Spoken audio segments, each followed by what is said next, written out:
Tout va bien de votre côté, j'espère. Il semblerait que ceux qui s'avisent de critiquer le grand projet Abdit-Bileh soient immédiatement accusés de trahison nationale. Ces agents du MEN, comme on nous qualifie, osent remettre en question la fiabilité, la rentabilité quasi inexistante et le désastre financier que représente ce méga-projet? On nous traite de traîtres à cause de notre avis défavorable. Voilà la justification derrière l'arrestation de l'économiste expert Yeloul Sama, toujours incarcéré à la brigade de Bab Judid. Pour ceux d'entre nous qui tentent d'alerter, de tirer la sonnette d'alarme et de prévenir des risques et des impacts catastrophiques de ce projet, on nous envoie des accusations sans fondement. Un retour sur investissement presque nul. Et pourtant, il faut faire la promotion de ce fiasco. Rassurez-vous, dans cette émission, nous allons démontrer que l'Algérie peut très bien se passer de ce projet pharaonique. Les sommes colossales, pouvant atteindre jusqu'à 30 milliards de dollars, qui seront engloutis dans cette aventure, suffiraient amplement à financer une dizaine de grands projets industriels et énergétiques qui auraient un véritable impact économique. Mais non, puisque ce projet est porté par Abdelmadjid Tebboune, le président Soleil, ce dernier est bien décidé à poursuivre cette œuvre. L'objectif, se venger du Maroc, lui montrer qu'il a le dessus. Tout va bien de votre côté, j'espère. Il semblerait que ceux qui s'avisent de critiquer le grand projet Abdit-Bileh soient immédiatement accusés de trahison nationale. Ces agents du MEN, comme on nous qualifie, osent remettre en question la fiabilité, la rentabilité quasi inexistante et le désastre financier que représente ce méga-projet? On nous traite de traîtres à cause de notre avis défavorable. Voilà la justification derrière l'arrestation de l'économiste expert Yeloul Sama, toujours incarcéré à la brigade de Bab Judid. Pour ceux d'entre nous qui tentent d'alerter, de tirer la sonnette d'alarme et de prévenir des risques et des impacts catastrophiques de ce projet, on nous envoie des accusations sans fondement. Un retour sur investissement presque nul. Et pourtant, il faut faire la promotion de ce fiasco. Rassurez-vous, dans cette émission, nous allons démontrer que l'Algérie peut très bien se passer de ce projet pharaonique.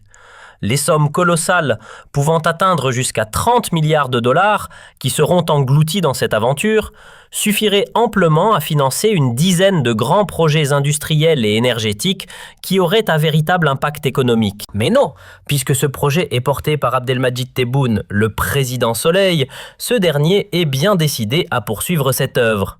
L'objectif, se venger du Maroc, lui montrer qu'il a le dessus, qu'il a remporté ce bras de fer et qu'il est supérieur à son voisin.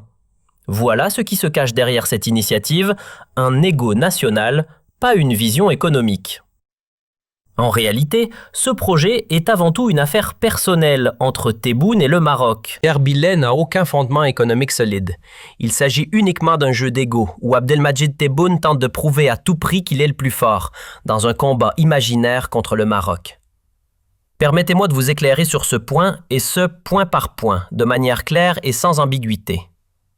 Les défenseurs de ce gigantesque projet de Bileh nous assènent souvent cet argument. Ce projet est fondamental pour l'Algérie. Pourquoi? Parce qu'il nous permettra de ne plus dépendre des importations de minerais de fer et ainsi on économisera des milliards de dollars. Nous utiliserons le minerai extrait de Bileh pour satisfaire nos besoins locaux avant même de songer à importer quoi que ce soit. Alors, on nous dit que dépenser des dizaines de milliards pour ce projet ne serait pas un problème, puisqu'on finirait par récupérer cet argent en réduisant nos importations. Tout cela est, bien sûr, un mensonge colossal. Laissez-moi vous expliquer pourquoi. La question qui se pose est, quel est réellement le montant des importations de minerais de fer et des produits sidérurgiques en Algérie? Eh bien, selon les dernières données de 2023 à 2024, l'Algérie a importé à peine 1,13 milliard de dollars. Oui, vous avez bien lu, moins de 1,2 milliard de dollars. Ce chiffre est bien en dessous des 5 milliards de dollars que le pays dépensait dans les années 2010. En 2010, c'était plus de 5 milliards pour le même type de produit. Aujourd'hui, on importe seulement 1,1 milliard de dollars. Et ce qui est encore plus intéressant, c'est qu'on n'achète plus de ronds à béton, un produit sidérurgique de base utilisé dans la construction et les travaux publics. Nous sommes maintenant autosuffisants à ce niveau. Alors, qu'est-ce qu'on importe réellement? principalement des aciers plats pour l'industrie automobile et les électroménagers, ainsi que des tubes sans soudure pour le secteur pétrolier. Donc, certes, on importe de l'acier, mais la facture n'excède pas 1,2 milliard de dollars. Et qu'en est-il de nos exportations? Eh bien, oui, l'Algérie exporte également, et notamment du rond à béton, vu que nous n'en avons plus besoin localement. En 2023 à 2024, nos exportations ont atteint près de 2 milliards de dollars. Si vous comparez cela à nos importations, qui sont de 1,13 milliard, vous voyez bien que la balance est presque équilibrée. Bref, notre situation commerciale est tout à fait stable. Avant l'initiative Air Billet, entre 2023 et 2024, et je tiens à le souligner, ce projet ne génère aucune matière première qui pourrait réellement soutenir l'économie. À peine 3 millions de tonnes sont produites pour l'instant, un chiffre dérisoire. Pourtant, notre balance commerciale est parfaitement équilibrée. Nous importons pour 1,13 milliard de dollars, tandis que nous exportons à hauteur de 1,12 milliard de dollars. Cela montre clairement qu'il n'y a pas de déséquilibre, pas de crise liée aux importations de produits sidérurgiques. En fait, le solde commercial est presque parfait. Alors, qu'apportera vraiment Air Billet à l'Algérie en termes d'importation ou d'exportation, sachant que notre situation est déjà stable et équilibrée? Ce n'était pas le cas sous la Bouteflika. À cette époque, nous ne disposions pas encore des complexes de Beira et de Toukra pleinement opérationnels. En outre, l'État algérien était en pleine période de lancement de méga-projets, autoroutes, métros, tramways, sans oublier la Grande Mosquée d'Alger. Tous ces projets exigeaient des quantités colossales d'acier. Aujourd'hui, ces grands projets sont en grande partie achevés et aucun nouveau projet d'envergure n'a été lancé. Nous avons désormais largement de quoi couvrir nos besoins locaux et même exporter. La situation est donc équilibrée. L'argument selon lequel il faudrait injecter jusqu'à 30 milliards de dollars dans Air Billet pour ne plus importer est tout simplement faux. Nous ne manquons ni d'acier ni d'équilibre. Tout va bien de votre côté, j'espère. Il semblerait que ceux qui s'avisent de critiquer le grand projet Abdit Billet soient immédiatement accusés de trahison nationale. Ces agents du MEN, comme on nous qualifie, osent remettre en question la fiabilité, la rentabilité quasi inexistante et le désastre financier que représente ce méga-projet? On nous traite de traîtres à cause de notre avis défavorable. Voilà la justification derrière l'arrestation de l'économiste expert Yeloul Sama, toujours incarcéré à la brigade de Bab Djoudid. Pour ceux d'entre nous qui tentent d'alerter, de tirer la sonnette d'alarme et de prévenir des risques et des impacts catastrophiques de ce projet, on nous envoie des accusations sans fondement. Un retour sur investissement presque nul. Et pourtant, il faut faire la promotion de ce fiasco. Rassurez-vous, dans cette émission, nous allons démontrer que l'Algérie peut très bien se passer de ce projet pharaonique.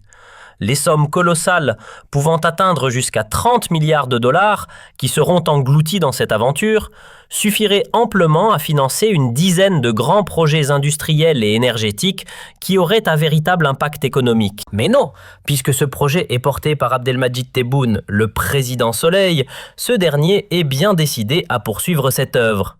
L'objectif, se venger du Maroc, lui montrer qu'il a le dessus, qu'il a remporté ce bras de fer et qu'il est supérieur à son voisin. Tout va bien de votre côté, j'espère. Il semblerait que ceux qui s'avisent de critiquer le grand projet Abdit Billet soient immédiatement accusés de trahison nationale.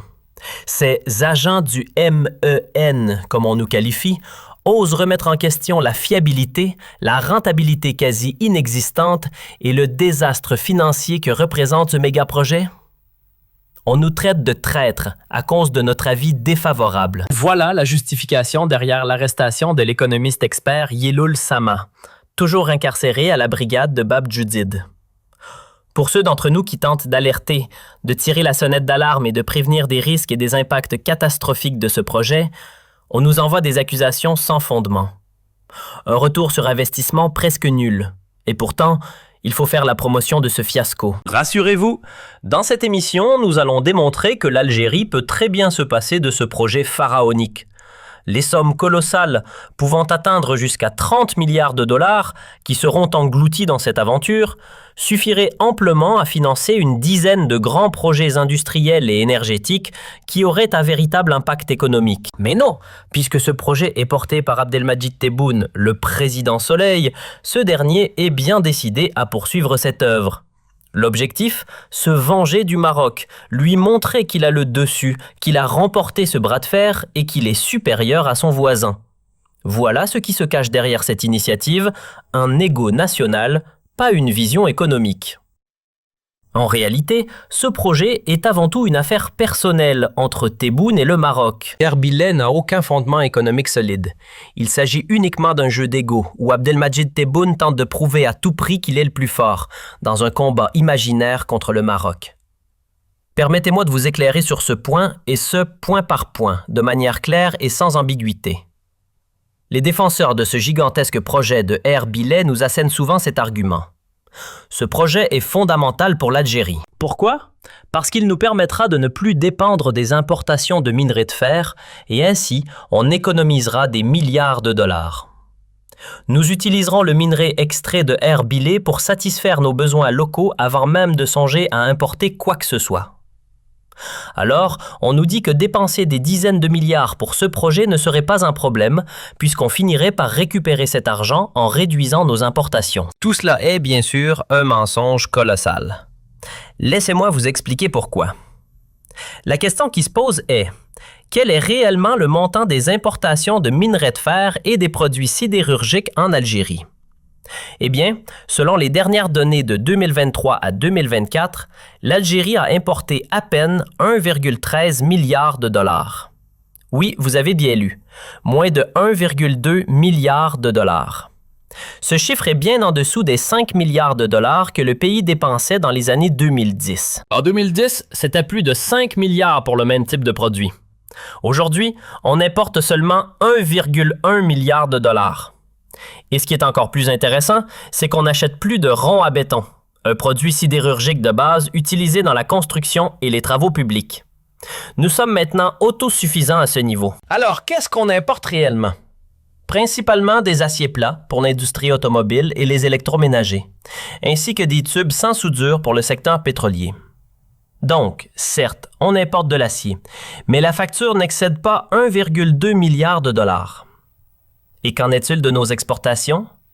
Eh bien, oui, l'Algérie exporte également, et notamment du rond à béton, vu que nous n'en avons plus besoin localement. En 2023 à 2024, nos exportations ont atteint près de 2 milliards de dollars.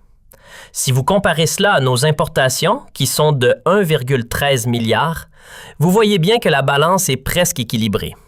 Bref, notre situation commerciale est tout à fait stable. Avant l'initiative Erbilay, entre 2023 et 2024, et je tiens à le souligner, ce projet ne génère aucune matière première qui pourrait réellement soutenir l'économie. À peine 3 millions de tonnes sont produites pour l'instant, un chiffre dérisoire. Pourtant, notre balance commerciale est parfaitement équilibrée. Nous importons pour 1,13 milliard de dollars, tandis que nous exportons à hauteur de 1,12 milliard de dollars. Cela montre clairement qu'il n'y a pas de déséquilibre, pas de crise liée aux importations de produits sidérurgiques. En fait, le solde commercial est presque parfait. Alors, qu'apportera vraiment Erbilay à l'Algérie en termes d'importation ou d'exportation, sachant que notre situation est déjà stable et équilibrée? Ce n'était pas le cas sous la Bouteflika. À cette époque, nous ne disposions pas encore des complexes de Beraa et de Toukra pleinement opérationnels. En outre, l'État algérien était en pleine période de lancement de méga-projets, autoroutes, métros, tramways, sans oublier la grande mosquée d'Alger. Tous ces projets exigeaient des quantités colossales d'acier. Aujourd'hui, ces grands projets sont en grande partie achevés et aucun nouveau projet d'envergure n'a été lancé. Nous avons désormais largement de quoi couvrir nos besoins locaux et même exporter. La situation est donc équilibrée. L'argument selon lequel il faudrait injecter jusqu'à 30 milliards de dollars dans Erbilay pour ne plus importer est tout simplement faux. Nous ne manquons ni d'acier ni d'équilibre commercial.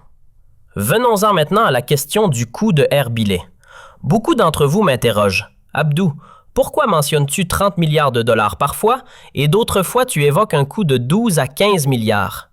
C'est une bonne question et je vais vous apporter une réponse détaillée. Il est important de distinguer deux types de dépenses pour ce projet. les dépenses directes et les dépenses indirectes. Les dépenses directes sont celles qui concernent les infrastructures essentielles et elles sont... Tout va bien de votre côté, j'espère. Il semblerait que ceux qui s'avisent de critiquer le grand projet Abdites-Billet soient immédiatement accusés de trahison nationale. Ces agents du MEN, comme on nous qualifie, osent remettre en question la fiabilité, la rentabilité quasi inexistante et le désastre financier que représente ce méga-projet? On nous traite de traîtres à cause de notre avis défavorable. Voilà la justification derrière l'arrestation de l'économiste expert Yeloul Sama, toujours incarcéré à la brigade de Bab Judid. Pour ceux d'entre nous qui tentent d'alerter, de tirer la sonnette d'alarme et de prévenir des risques et des impacts catastrophiques de ce projet, on nous envoie des accusations sans fondement. Un retour sur investissement presque nul. Et pourtant, il faut faire la promotion de ce fiasco. Rassurez-vous, dans cette émission, nous allons démontrer que l'Algérie peut très bien se passer de ce projet pharaonique.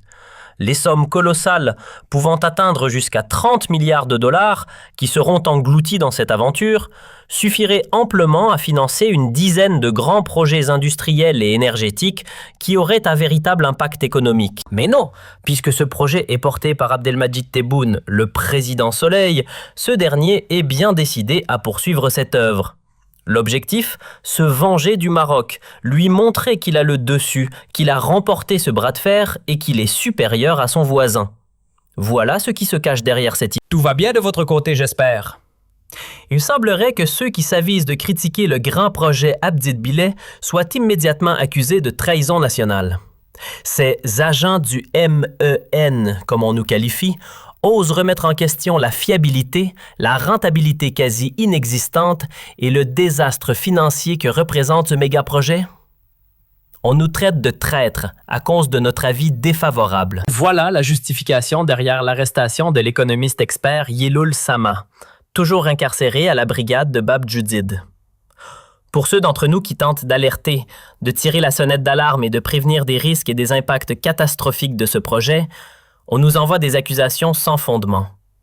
Un retour sur investissement presque nul. Et pourtant, il faut faire la promotion de ce fiasco. Rassurez-vous, dans cette émission, nous allons démontrer que l'Algérie peut très bien se passer de ce projet pharaonique.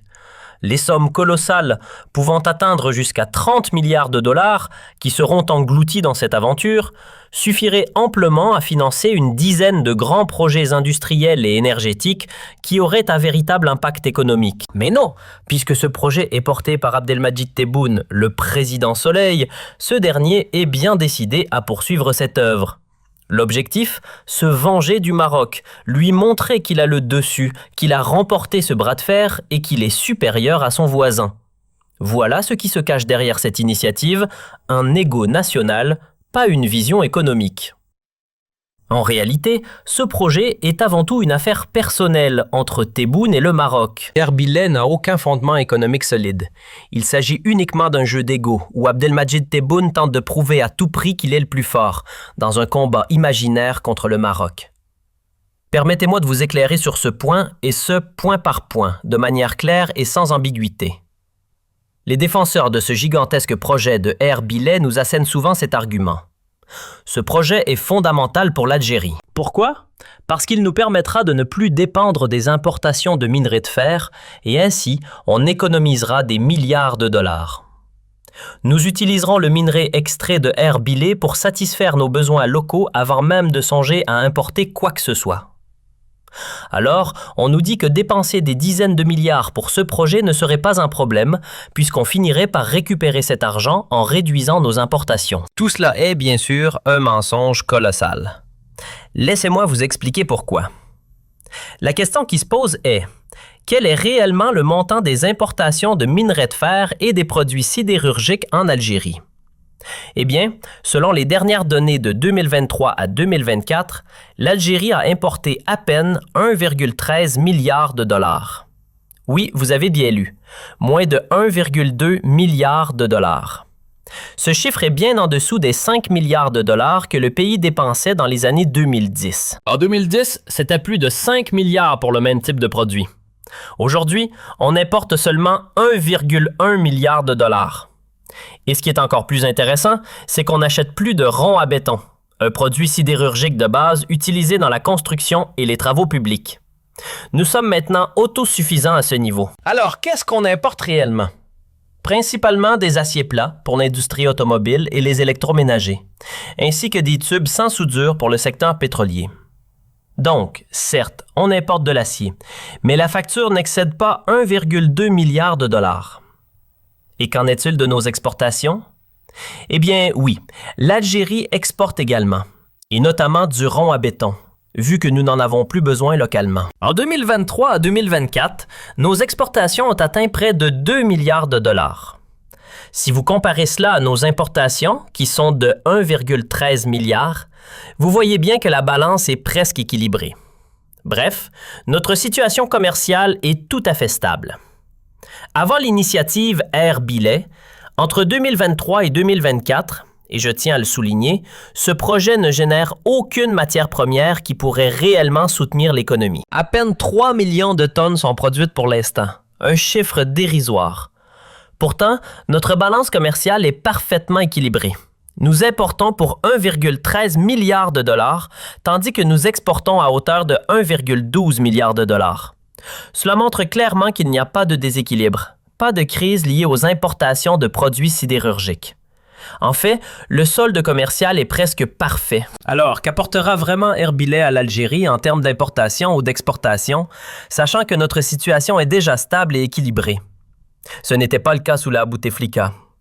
À cette époque, nous ne disposions pas encore des complexes de Beira et de Toukra pleinement opérationnels. En outre, l'État algérien était en pleine période de lancement de méga-projets, autoroutes, métros, tramways, sans oublier la Grande Mosquée d'Alger. Tous ces projets exigeaient des quantités colossales d'acier. Aujourd'hui, ces grands projets sont en grande partie achevés et aucun nouveau projet d'envergure n'a été lancé. Nous avons désormais largement de quoi couvrir nos besoins locaux et même exporter. La situation est donc équilibrée. L'argument selon lequel il faudrait injecter jusqu'à 30 milliards de dollars dans Air Billet pour ne plus importer est tout simplement faux. Nous ne manquons ni d'acier ni d'équilibre commercial. Venons-en maintenant à la question du coût de Air Billet. Beaucoup d'entre vous m'interrogent. Abdou, pourquoi mentionnes-tu 30 milliards de dollars parfois et d'autres fois tu évoques un coût de 12 à 15 milliards? C'est une bonne question et je vais vous apporter une réponse détaillée. Il est important de distinguer deux types de dépenses pour ce projet, les dépenses directes et les dépenses indirectes. Les dépenses directes sont celles qui concernent les infrastructures essentielles et elles sont estimées à plus de 15 milliards de dollars. En réalité, ce montant pourrait atteindre jusqu'à 20 milliards de dollars une fois le projet totalement terminé et les infrastructures pleinement opérationnelles. Je vais maintenant vous détailler ces dépenses catégorie par catégorie. Les dépenses directes liées à Air Billet incluent tout ce qui touche aux infrastructures, aux structures, à la production, à l'exploitation et à la commercialisation du fer. Mais ce n'est pas tout. Il y a aussi des coûts indirects à prendre en compte, notamment ceux liés à l'eau et à l'énergie. Air Billet consomme une quantité colossale d'eau, environ 3 millions de mètres cubes, et de gaz, presque 1 milliard de dollars par an. D'ici 2040, car le projet sera pleinement opérationnel, il nécessitera de 4 à 5 milliards de dollars de gaz. Ajoutez